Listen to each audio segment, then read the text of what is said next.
Contexto económico. Daniel González, ¿cómo estás? Bienvenido, buenos días. Te recibimos con gusto para escucharte y bueno, yo creo que de entrada podrías platicarnos la diferencia en la economía ante esta variación que está indicada en el Índice Nacional de Precios al Consumidor de 4.43% a tasa anual en la primera quincena de mayo, y que está presionada por los productos agropecuarios, según el INEGI. ¿Cómo nos estará afectando esta variación en esta primera quincena de mayo? Bueno, lo que estamos viendo, como bien lo dice Marcela, es un incremento generalizado en el nivel de precios, pero bueno, entre otras cosas tiene que ver con la temporada del año, en donde ahorita, sobre todo, los precios del sector agropecuario tienden a incrementarse un poquito más durante el mes de mayo, de junio y de julio por los cambios de temporada.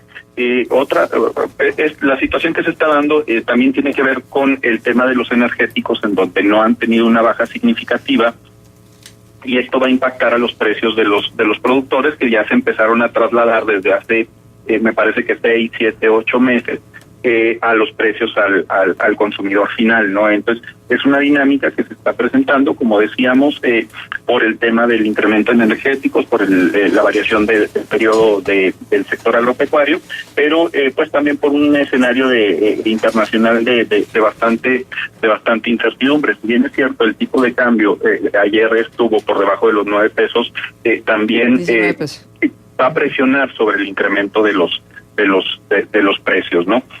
Uh-huh. Pero a mí me gustaría concentrarme el día de hoy hablando un poquito sobre una presentación que hicimos para Fomento Económico. Cierto. Respecto al comportamiento económico de la comarca lagunera en los últimos años. Tomamos varias variables de análisis. Básicamente el análisis comparativo lo hacemos del 2001 al cierre del 2018, y en él encontramos varios elementos, ¿no? El primero de ellos es que históricamente, retomando tu tema de inflación, es que la comarca lagunera tiene niveles inflacionarios superiores al promedio nacional, y esto nos permite ubicar varias etapas en la economía lagunera. Primero, un periodo de 2001, básicamente hasta abril del 2005, en donde sí tuvimos precios por encima del promedio nacional que afectaron la dinámica económica de la comarca lagunera, y que nosotros veríamos sus efectos durante 2007, 2008 y 2009, ¿no? Después, estos precios se comienzan a estabilizar y volvemos a tener otro periodo de presión en los precios durante 2009 a 2012. Todos estos elementos van a afectar el comportamiento económico de la comarca lagunera, pero el dato que quisiera resaltar, Marcela, es que nuevamente volvemos a ver estas tendencias donde cada mes, de manera reiterada, los precios al consumidor en la economía lagunera son superiores al promedio nacional, y este efecto específicamente lo empezamos a ver a partir de enero del 2017. ¿Qué estoy diciendo con esto? Que de acuerdo a las otras dos tendencias que estábamos planteando, esto impacta directamente en la generación de empleos y en la tasa de crecimiento de la economía mexicana de la economía lagunera, y hoy estamos volviendo a ver este tipo de efectos en donde la inflación en la laguna está un poquito por arriba del promedio nacional. Entonces, me parece que como región tenemos que poner atención precisamente a qué factores están generando estas presiones particulares en la laguna para el incremento de los precios. Otro dato que nosotros pudimos encontrar en este breve resumen que tratamos de hacer fueron las tasas de crecimiento del Producto Interno Bruto para la comarca lagunera. Lo tomamos con referencia a las cifras del INCO, y en estos datos nosotros pudimos hacer un análisis del crecimiento del Producto Interno Bruto acumulado del 2008 al 2016. En estos datos hicimos un comparativo con las 15 ciudades más pobladas en el país, o las 15 zonas económicas más grandes del país, que tienen más de 1 millón de habitantes, y mientras que en la laguna teníamos un crecimiento acumulado de Producto Interno Bruto de 2008 a 2016 del 49%, por ejemplo, en zonas como Aguascalientes tienen un incremento del 78%, en León del 97%, en Mérida del 123%, en León del 97%, en donde prácticamente todas estas zonas del mismo tamaño que nosotros nos están duplicando en generación de Producto Interno Bruto. Pero haciendo un comparativo, por ejemplo, con una ciudad de Coahuila como es Piedras Negras en este periodo, en esta década, tuvo un crecimiento del 151%, creció 3 veces más rápido que la comarca lagunera, y esto va a afectar directamente en el PIB per cápita. Para nuestros radioescuchas, ubicar este tema de PIB per cápita es sumar toda la riqueza que se genera en la región y dividirlo entre el número de población para tener una ponderación para medir el crecimiento de una zona económica, ¿no? Aquí encontramos que en la década que llevamos ahorita de 2017, que es la última cifra que tenemos, a 2007, tenemos que el PIB per cápita en la comarca lagunera, Torreón, Matamoros, Gómez y Lerdo, tuvo un crecimiento de 99.52%, mientras que en Saltillo el PIB per cápita creció 146%, en Monclova 131%, e incluso Durango tuvo un crecimiento de 112%. Las 3 regiones por encima del crecimiento de Producto Interno Bruto en la comarca lagunera. Pero cuando hablamos del sector agropecuario en la comarca lagunera durante los últimos 20 años, nosotros tenemos que la producción de leche bovina se incrementa 146%, la carne bovina 342%, la carne de ave 232%, y vemos como un sector agropecuario en la comarca lagunera en general tiene tasas de crecimiento de 205%. Si hay un caso de éxito en generación de riqueza y de desarrollo económico en la comarca lagunera, es el sector agropecuario, visto desde los últimos 20 años. ¿Por qué decimos esto? Bueno, pues porque hay casos de éxito en la comarca lagunera que podemos tomar y que podemos ver su ejemplo para redimensionar la dirección que tenemos que tomar como comarca lagunera.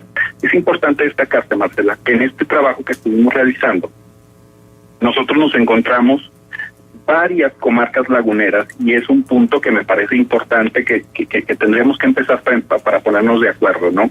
Un estudio de desarrollo económico de 1978 que habla de 21 municipios para definir a la comarca lagunera, un Zagarpa que habla de 16 municipios de la comarca lagunera de Coahuila y de Durango, el análisis de INCO que maneja cuatro municipios. En otros lugares veíamos la posibilidad de integrar a 5 municipios, y entonces ese es un principio básico para poder entender a nuestra región. Primero, determinar qué somos, qué nos delimita como comarca lagunera. Hay infinidad de análisis de tipo histórico y de tipo político, pero me parece que el punto importante lo tenemos que ubicar como ciudadanos desde el tema social, es decir, que nos une como individuos en esta región, y por supuesto desde el tema económico. Para terminar con el comentario de la información que encontramos, es que según cifras de la Encuesta Nacional de Ocupación y Empleo del primer trimestre de 2019, es decir, el dato que sacaron la semana pasada del INEGI, nos topamos con que la comarca lagunera hoy tiene la tasa de desempleo abierto más grande para las ciudades de más de 1 millón de habitantes, con una tasa de desempleo de 3.74%, en un empate técnico con la Ciudad de México. Y este es un tema que lo tenemos que también poner en perspectiva, porque si estamos hablando que tenemos la tasa de desempleo abierta más grande entre las principales ciudades del país, y tenemos procesos inflacionarios por encima del promedio nacional, con los datos de desempleo que fueron publicados en el siglo de Torreón la semana pasada, en términos de empleo formal, y también de la Encuesta Nacional de Ocupación y Empleo, nos habla de que estamos en un proceso en donde tenemos que reconsiderar la situación actual de la comarca lagunera y no vivir procesos como los del 2007 y 2008, en donde fue una caída significativa del Producto Interno Bruto, y también durante el 2001, 2002 y 2003, que vivimos un proceso de crisis económica similar en la región. Pues muy interesante todos estos datos, Daniel, y la conclusión. O sea, cómo sortear las situaciones que están más allá de las decisiones que podamos tomar desde la propia laguna, y digo que podamos tomar porque deberíamos de incluirnos todos, pues tendrían que ser decisiones que no fueran competencia exclusivamente de los gobiernos o de los grandes empresarios. Como te decía, primero a mí me parece que va desde ponernos de acuerdo en cómo le vamos a hacer para medir el comportamiento económico para la comarca lagunera, porque no es mi caso exclusivo, sino de todos aquellos que están interesados en las cifras de la región, que nos topamos al tema de cómo medir cuando tenemos diferentes perspectivas para el caso de la comarca lagunera. El otro tema que estamos planteando es que estamos viendo síntomas en donde la comarca lagunera parece que va a empezar a enfrentar otro periodo en donde, sin ser alarmista ni mucho menos, en donde los niveles de crecimiento, sobre todo de empleo, no van a ser lo buenos que fueron durante 2015, 2016 y 2017, que efectivamente tuvimos un repunte en la actividad económica, ¿no? Ajá. Y que al final van a impactar en los niveles de marginación y de pobreza, ¿no? Otro dato bien importante es que, por ejemplo, cuando tú mides cuántos salarios superiores a 5 mínimos había en 2017 y los comparas con este primer trimestre de 2019, nos topamos con que se cayeron 50% los empleos generados con más de 5 salarios con más de 5 salarios mínimos, pero es un efecto que estamos viendo ya desde hace 3 años y me parece que no le hemos puesto la atención debida, ¿no? Sí es cierto que se han generado empleos, pero en su mayoría son de un salario mínimo, 21%, y de hasta 3 salarios mínimos, que me parece que es el 17%, sí. Pero que hayan desaparecido de más de 5 mínimos en estos 3 años, el 50%, es sí. Una cifra de poner atención. Ajá, justo eso. Oye, fíjate que hoy, que es 23 de mayo, Día del Estudiante, estuvimos revisando algunas cifras con el Observatorio de la Laguna a través de Luis Alfredo Medina, y las cifras que la da la NUYES, pero también que da el CIESLAC son de verdad importantes, y hablaban que el 58% de los jóvenes no tienen acceso a la educación universitaria, y entonces se quedan a medias de la